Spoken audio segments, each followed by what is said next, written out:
हाँ जी dear students, अज का साडा टॉपिक है बई one word for many. One word for many बहुते शब्दां था एक शब्द। फस्ट पार्ट है जिहड़ा 1 to 20 वो साडा हो गया। अज असी सैकेंड पार्ट 21 to 40 21 to 40 वो करते हैं। हाँ जी, an assembly of listener, assembly सभा इकट्ठ, लिसनर श्रोता सुनने वाले, ठीक है। उन्होंने इकट्ठ नूं सुनने वाले श्रोतावां दा इकट्ठ है, उन्होंने कहते हैं ऑडियंस। की कहते हैं बई? Audience. An assembly of listeners उन्होंने कहते हैं ऑडियंस, श्रोतागण दर्शक, ठीक है बई। फिर है बई एक गेम और वर्क डन फॉर प्लेयर। कोई गेम है, खेड है, ਜਾਂ कोई वर्क है जिहड़ा खुशी वास्ते किया जाता है, उन्होंने कहते हैं एमाटर। एमाटर एमाटर मतलब होंदा शौकीन। एमाटर मतलब होंदा है शौकीन, ठीक है भी। कोई काम शौक वास्ते करने वाला जिहड़ा करदा है उन्होंने कहते हैं शौकीन, ठीक है बेटा। देखो अगे, हाँ जी नैक्सट है बई one who lives in a foreign country. कोई बाहरले देश च जिहड़ा रहिंदा कोई, उन्होंने कहते हैं बई एलियन। की कहते हैं बई? Alien. One who lives in a foreign country, कोई बाहरले देश च जिहड़ा बंदा रहिंदा है उन्होंने कहते हैं एलियन। की कहते हैं बई? एलियन। फिर है बेटा गवर्नमेंट बाय ऑफिशियल्स। ऑफिशियल अफसरां द्वारा जिहड़ी गवर्नमेंट चलाई जाए उन्होंने कहते हैं ब्यूरोक्रेसी। की कहते हैं बई? ब्यूरोक्रेसी, नौकरशाही। नौकरशाही, हाँ बई। मैरिंग टू वाइफ्स और हसबैंड्स। मैरिंग टू वाइफ्स और हसबैंड, ठीक है। किसी बंदे दे दो जनी एक बंदे दे दो औरतां नाल जां एक औरत दे दो बंदियां नाल ਉਹ मैरिज होवे, ठीक है, तो उन्होंने कहते हैं बिगमी। की कहते हैं बई?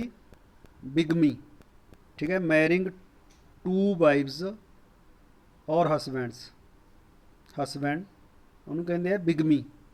की कहते हैं बई? बिगमी।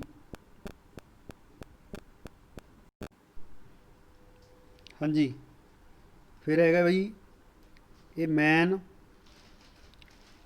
A man who is not married. कोई बंदा जिहड़ा मैरिड ना हो। बैचलर। की कहते हैं बई? बैचलर। अगे देखो बेटा,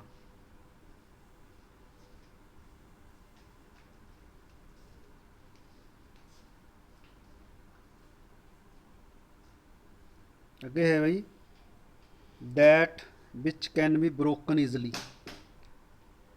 कोई दैट जो चीज़ जिन्हों आप सौखे ढंग नाल ब्रोक कर सकते हैं, तोड़ सकते हैं। ब्रिटल, उन्होंने की कहते हैं बई? ब्रिटल, ठीक है। नाजुक, जिहड़ी चीज़ जल्दी टुट जाए। To speak ill of person in his absence. To speak ill माड़ा बोलना, ऑफ ए परसन किसी मनुख बारे, इन हिज एबसेंस उहदी एबसेंस दे विच, यानी उहदी गैर हाज़री च। बैकवाइट, चुगली, ठीक है बई। बैकवाइट का मतलब चुगली, ठीक है। किसी बंदे की एबसेंस दे विच उहदे बारे बुरा भला बोलना, उन्होंने कहते हैं बैकवाइट, चुगली। A bunch of flowers. A bunch of, bunch गुच्छा, फ्लावर्स फुल्लां दा गुच्छा, ठीक है। उन्होंने कहते हैं बुके। की कहते हैं भी? गुलदस्ता कहते जिन्हों, बुके, गुलदस्ता। फिर है बेटा the science which deals with life. Science जिहड़ी जिंदगी लाइफ दे नाल संबंधित हुंदी है ਉਹਨੂੰ ਕਹਿੰਦੇ ਆ ਬਾਇਓਲੋਜੀ। ਕੀ ਕਹਿੰਦੇ ਆ ਵੀ? ਬਾਇਓਲੋਜੀ, ਜੀਵ ਵਿਗਿਆਨ। ਕੀ ਕਹਿੰਦੇ ਆ? ਬਾਇਓਲੋਜੀ, ਜੀਵ ਵਿਗਿਆਨ। फिर है बेटा a girl who is about to be married. लड़की, एक लड़की ਜਿਹੜੀ ਅਬਾਊਟ ਟੂ ਬੀ ਮੈਰਿਡ, ਜਾਣੀ ਵਿਆਹ ਦੇ ਨੇੜੇ ਹੋਵੇ, ਵਿਆਹ ਹੋਣ ਵਾਲਾ ਹੋਵੇ ਜਿਹਦਾ, ਉਹਨੂੰ ਕਹਿੰਦੇ ਆ ਬਰਾਈਡ, ਲਾੜੀ। ਲਾੜੀ ਕਹਿੰਦੇ ਆ ਨਾ ਬਈ। ਇਹ boy who is going to be married, ਲੜਕਾ ਜਿਹੜਾ ਵਿਆਹ ਕਰਾਉਣ ਜਾ ਰਿਹਾ ਹੋਵੇ, ठीक है, गोइंग टू बी मैरिड जा रहा होवे, ਉਹਨੂੰ ਕਹਿੰਦੇ ਬ੍ਰਾਈਡ ਗਰੂਮ, ਲਾੜਾ। ਕੀ ਕਹਿੰਦੇ ਆ ਬਈ? ਲਾੜਾ। One who believes everybody, one who believes everybody, ਜਿਹੜਾ ਹਰੇਕ ਤੇ ਵਿਸ਼ਵਾਸ ਕਰ ਲੇ ਬਈ। Who believes everybody, one who believes everybody, ਉਹਨੂੰ ਕਹਿੰਦੇ ਆ ਕ੍ਰੈਡੂਲਸ, ਭਰੋਸੇਯੋਗ।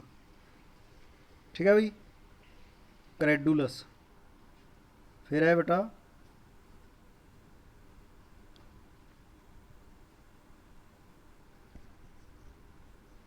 फिर है भाई a place where you can buy drinks and simple meal. ठीक है भाई, कोई थां जिथे तुसी place where buy drinks and simple meals, ठीक है, भोजन खरीद सकते हैं, उन्होंने कहते कैफे। की कहते हैं भाई? कैफे। फिर है a list of names of books, books दे नामां दी लिस्ट, बुक्स दे नामां दी लिस्ट, उन्होंने कहते हैं कैटालॉग। की कहते हैं भाई? कैटालॉग, सूची। ठीक है। A period of 100 year, period of 100 year, 100 सालों का समा। सेंचुरी, सदी। ठीक है। a machine, a piece of machine, a piece of machine used for mathematical calculations। ठीक है, मैथ ਦੀਆਂ कैलकुलेशनस ਕਰਨ ਵਾਸਤੇ ਕੋਈ ਮਸ਼ੀਨ ਜਿਹੜੀ ਵਰਤਦੇ ਆਪਾਂ, ਉਹਨੂੰ ਕਹਿੰਦੇ कैलकुलेटर। ਕੀ ਕਹਿੰਦੇ ਬਈ? कैलकुलेटर। ਅੱਗੇ ਦੇਖੋ, फिर है बई peak point of a story और a plot. Peak point, peak point of a की है स्टोरी और ए शिखर। ठीक है, पीक पॉइंट मतलब पीक, क्लाईमैक्स कहते हैं उन्होंने, शिखर। ठीक है भाई, peak point of a story. ठीक है। Place where dead are buried, place where जिथे डेड, मुर्दा, बरीड। ठीक है, जिथे मुर्दा बंदिਆਂ ਨੂੰ ਦੱਬਿਆ ਜਾਂਦਾ। ਸਿਮਿਟਰੀ। ਕੀ ਕਹਿੰਦੇ ਆ ਬਈ? ਸਿਮਿਟਰੀ, ਕਬਰਿਸਤਾਨ, ਕਬਰਿਸਤਾਨ। ਫਿਰ ਹੈ ਦ ਆਰਟ, ਕਲਾ ਆਫ ਬਿਊਟੀਫੁਲ ਰਾਈਟਿੰਗ, ਸੁੰਦਰ ਲਿਖਣ ਦੀ ਕਲਾ, ਉਹਨੂੰ ਕਹਿੰਦੇ ਹੈ ਕੈਲੀਗ੍ਰਾਫੀ। Calligraphy, calligraphy. ਸੁਲੇਖ। ਕੀ ਕਹਿੰਦੇ ਆ ਬਈ? ਸੁਲੇਖ। ठीक है बेटा, थैंक यू।